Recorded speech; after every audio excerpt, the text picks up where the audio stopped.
Whether I'm having a good or bad game in CSGO, what I do is to look at the number I'm doing better than anybody else on the team at. And suddenly, for that game, that's the most important thing. Got the most kills? That's what's important. Got the fewest deaths? That's also the most important. Highest damage per round? That's the one I normally use because I'm great at dealing 99 in 4. But can you condense how good a person is down to a single number? Exams do it. My exes have done it. And HLTV has attempted to do it for your CSGO skill level. Twice. Back in 2010, HLTV created this blog post stating that they didn't think that your KD ratio does a good enough job at representing how well you're playing. Used as an example of how KD ratio could be misleading, they compare a player who scored 13 kills in an 18-round game against a player who scored 37 kills in a 30-round game. These players appear to have the same KD ratio, but with an average of 1.23 kills per round, the second player is performing better per round than the first one is, who is only managing 0.72 kills a round. So to try and better represent how well a player performed in a match, they introduced a new scoring system, which they humbly titled Rating 1.0. This was based on 3 things: the number of kills per round, the survival rate per round, and the impact, which was measured by the number of multi-kills you got per round. Since more kills, more survived rounds, and more killing sprees are all good when playing Counter-Strike, the higher you get, the higher your HLTV 1.0 score is. It's definitely more comprehensive than your basic KD ratio is. But is it good enough? It's still based around how many kills you're getting, and doesn't account for how many times you rushed in first, how many weapons you dropped for teammates, or how many times you sacrificed yourself for the greater good. So to try and account for more different styles of play, and to give a more accurate representation of general all-round ability, they revised this in 2017, with a new and more secret formula, known imaginatively as Rating 2.0. They state that this improved rating was made possible thanks to more comprehensive data collection on their website.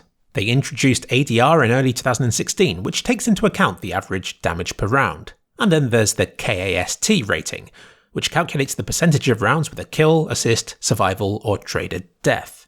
And it turns out these new factors can make quite a significant difference to players' ratings.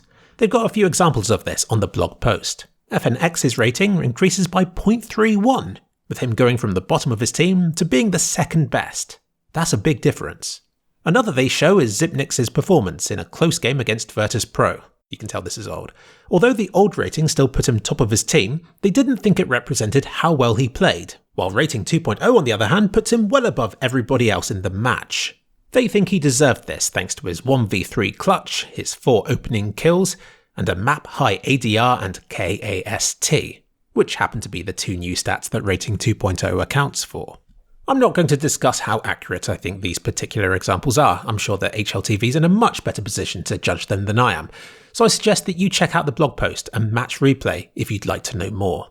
It would be interesting to know how they came up with the formula behind the new rating system, and how they weighted each aspect of it. Did they pick out examples where they thought the old rating was wrong, and then devise the new formula to make these cases right? Then, if they did that, then how did they balance that against the other ratings that they deemed were accurate before?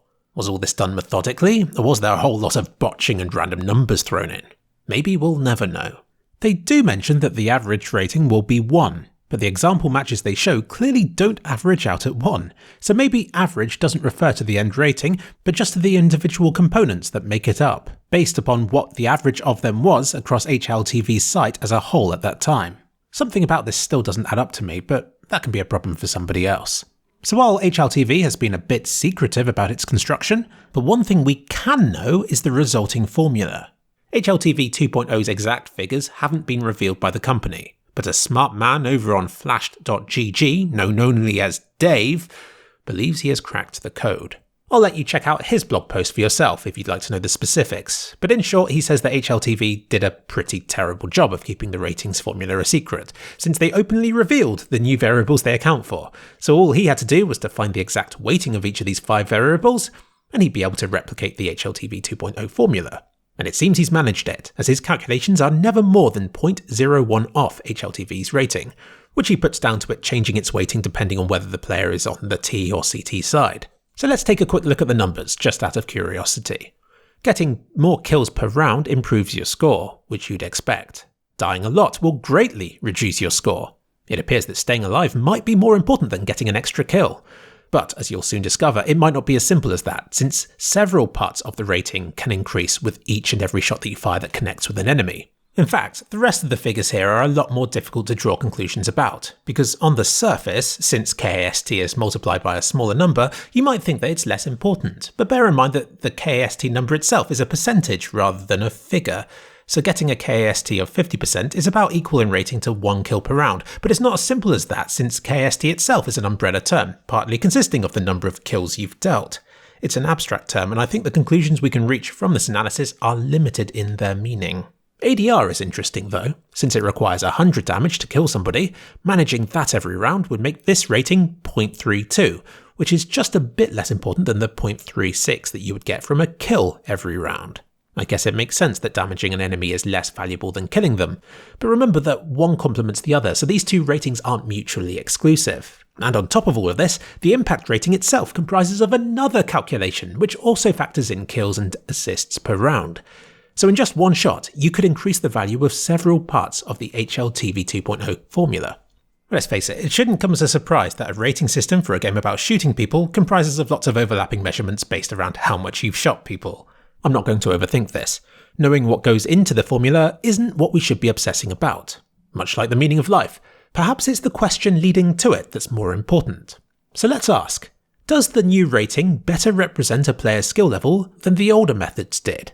I'm going to say it does, simply because the older and simpler methods are easier to exploit and have been shown to not necessarily always corroborate with how well players are deemed to have played. But even HLTV 2.0 shouldn't be seen as being perfect. Even they describe it as just one possible interpretation of what happens on the server. They say it's always best to also watch the match for yourself if you want the most accurate assessment of a player's performance. I was sort of joking at the start when I said that whatever I was doing well in was the most important value in that game, but there's some truth to that. When you're the player that these ratings are based upon, you are more acutely aware of the story behind the numbers.